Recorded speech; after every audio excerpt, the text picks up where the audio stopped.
Hey there, cats and kitties. I am the Blues Man, Johnny Blues, and with this video, we'll be discussing my thoughts on episode 3 of the anime series DanMachi Gaiden Sword Oratoria, and the primary crux of this episode seems to be to suggest just how manipulative the gods truly are. And we're not only calling back on that aspect of things going back to the first season with Loki and Freya, of course. Freya being very much consumed with Bel, his abilities, his relationship with Hestia, and all of the secrets that are far and wide relating to how he's able to, sort of up his levels and keep going and become stronger.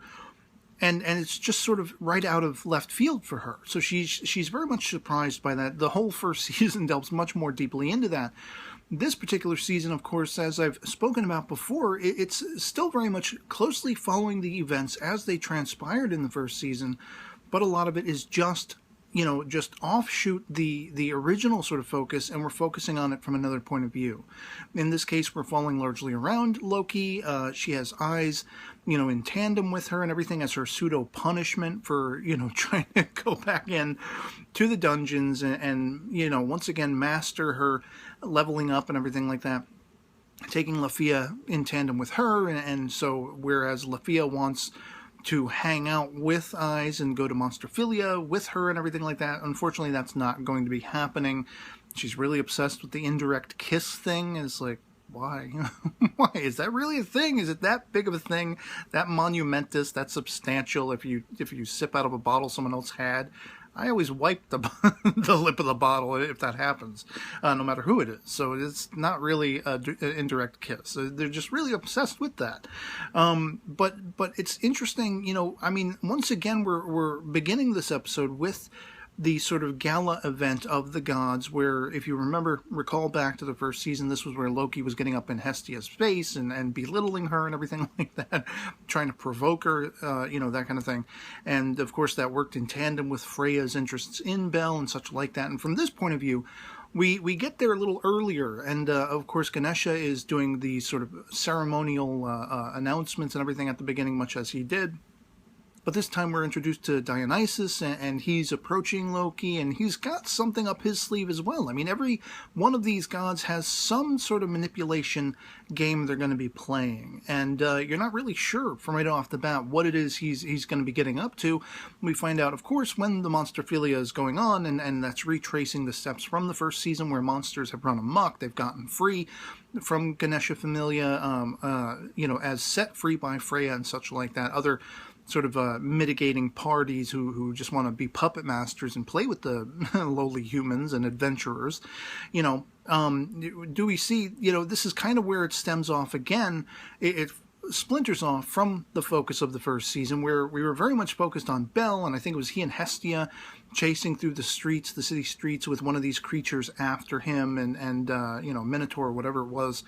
And that was really one of his first, he could chalk it up as one of his first successes, if I remember correctly. I think he was the one who was responsible for defeating that monster, and I don't think Eyes got there in time, but she witnessed the aftermath. I'll have to go back and revisit that so I can see for sure if that's what, if I'm remembering correctly, that's how it played out. But as we see, Eyes had much more to deal with on her own part in this episode, along with, of course, Tione and Tiona and Lafia, in that they are one of the sort of honor guards who are going to try to quell all the creatures run amok. In the first season, you hear there are a whole bunch of monsters, but you really only focus on the one going after Bel and everything like that. In this particular season, we actually finally get to see all those other monsters. I was actually, frankly, surprised that there were that many. And then, of course, you're dealing with, this is where Dionysus's influence comes in, the giant sort of plant snake thing. You very much get the impression that was something he brought about, but why? What are his interests? Are his interests perhaps sort of falling in tandem and in line with the same kind of interests that Freya has in Bel from the first season? Could it perchance be because the only one who seems to really rebound from this attack by this giant roving plant sort of creature with teeth upon teeth, by the way. It's got like a Venus flytrap, and then it's got actual human teeth inside that.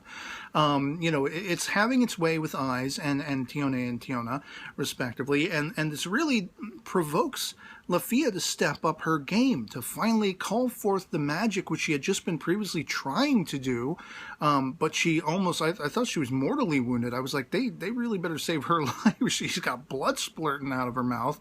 But, you know, because of that provocation, because she steps up, and she, you know, holds to her courage and fearlessness that she hadn't previously had, she's able to resign in her own mind, I'm never going to be on equal footing with Eyes. Kind of sort of similarly to the, you know, the arc that Bell goes through in his own worshipping Eyes. And, you know, as he becomes more familiar with her in the first season and wants to try to strive to meet her as far as strength and you know, battle capacity goes, even going so far as to talk her into training him and everything, as we see in the OP calling back to season 1. You know, it's very much still answering to that speculation, and rightfully so, that Lafia is kind of the Belle of this season. She is the one who is the weakling at the start. She is the one who has the uncertainties. She is the one who has the idolater relationship with Eyes, and maybe a little more, maybe a little romantic interest too, at least the hornies. And, you know, this is, we're watching her journey of provocation to make her want to become stronger. She knows now she will never stand toe-to-toe in strength with Eyes, and she's able to let go of that. At least per her dialogue in this episode, she suggests she can move beyond it now, because really what will satisfy her more so is reaching whatever her full potential is. It doesn't have to be on par with Eyes. And so you get really great shots of Eyes kicking ass. Unfortunately, she's using a sword that is easily broken and does break on her in the midst of the battle with this giant creature, and multiple heads then come out of the woodwork. And this is where we see, of course, Lafia calling forth her magic. And, you know, it's like they call her the Thousand Elf because she can sort of mirror and recast magic over and over and over again. And in this case, make the impact of it almost infinite. As far as, you know, it's like a one-shot kill when she brings forth this freeze blast, and this giant plant creature, boom, it's gone. It's dead after that, you know. And because it drops the crystal, and you don't really see them picking up the crystals afterward, at least when Eyes is going around, I can only maybe assume Lafia and Tiona might have been, because it seemed like they were following Eyes' trail of reaping destruction across all these, you know, monsters run amok. Maybe they were picking them up, but at least in the case of this plant creature, toward the end of the episode, do we see Dionysus holding a sort of golden crystal or whatever it is, and I assume that was a direct tie to let you know, tip of the hat, he was the one responsible for that plant creature. And again, I can only kind of vaguely assume, cursorily assume, that maybe he is aware of Lafia, maybe he is aware of the power she holds within her, and maybe it was a means by which to, you know, be the provocation, the impetus for her to call forth that power. Or conversely, it could have absolutely nothing to do with Lafia. If it doesn't, I can't fathom what it might have to do with anything, except maybe he's just, you know, malevolent and sadistic and wanting to mess about. But that plant creature pointedly attacked Eyes, Tiona, and Lafia. So I can only assume there's some other motivation going on there. And as I say, it brings us back to that overarching point. The poignancy of this episode is the gods are assholes. Pardon my French. They like messing about. They like manipulating people. And whether it's Freya going after Belle and seeking Loki to play along with her, as she did, calling back to season 1, whether it's this Uranus we were debuted to in the first episode of this season, and then we still have yet to hear from again. Of course, he appears in the OP.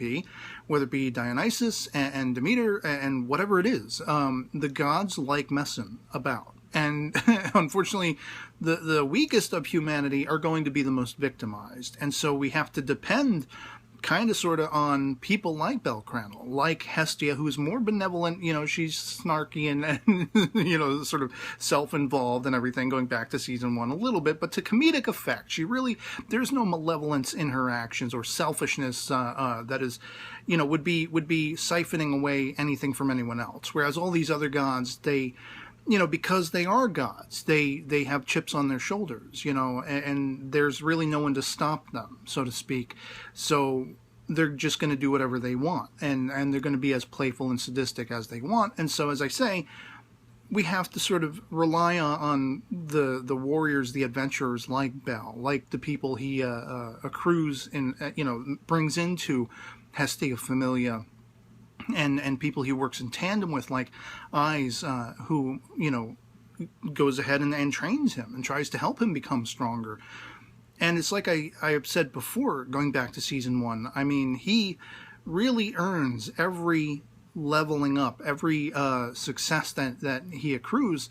They are well earned. He's not like, OP. He's earning the strength, and he's leveling up, and he's doing it honestly and with hard work, and you can respect that. And now we have Lafia added to that fray. I mean, it's kind of like the trinity now of the DanMachi universe between the 2 seasons. You have Bell, you have Eyes.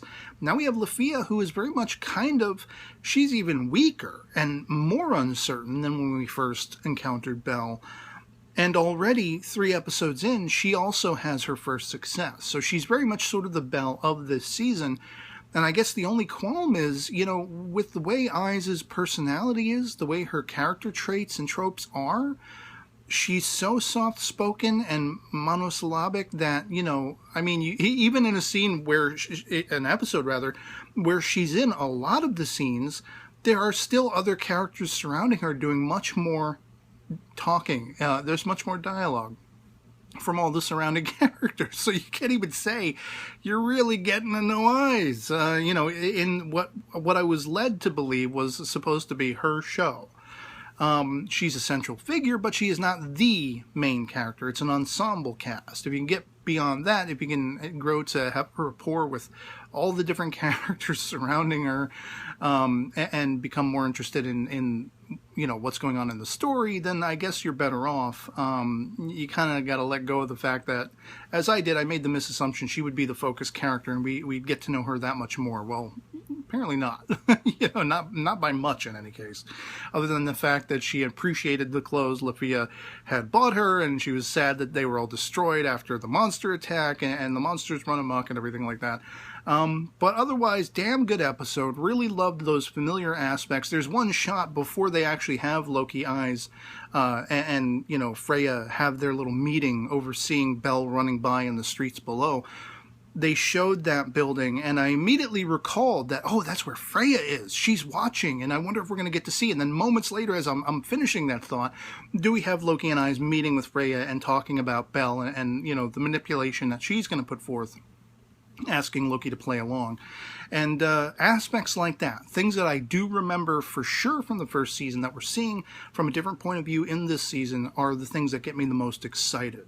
And so I can't wait to see where we go from here. Love to hear from you guys in the comments below what you thought of episode 3 of DanMachi Gaiden, Sword Oratoria as well, if you've seen it, if you enjoyed it as much as I did. If you were surprised, Lafia actually managed to step up her game and call forth such a fierce frozen magic to take out this giant plant creature. Any speculations you might want to put forth about Dionysus and whether or not he is actually pointedly trying to get at Lafia or something like that, in a similar fashion to Freya's going after Bell from season 1. And whatever else you'd like to say about it, love it or hate it, anything goes in the comments below. Just love having that conversation. And yeah, otherwise it'll be pretty much it for me on this. Hope this video finds you well, and I'll catch you all later. Peace.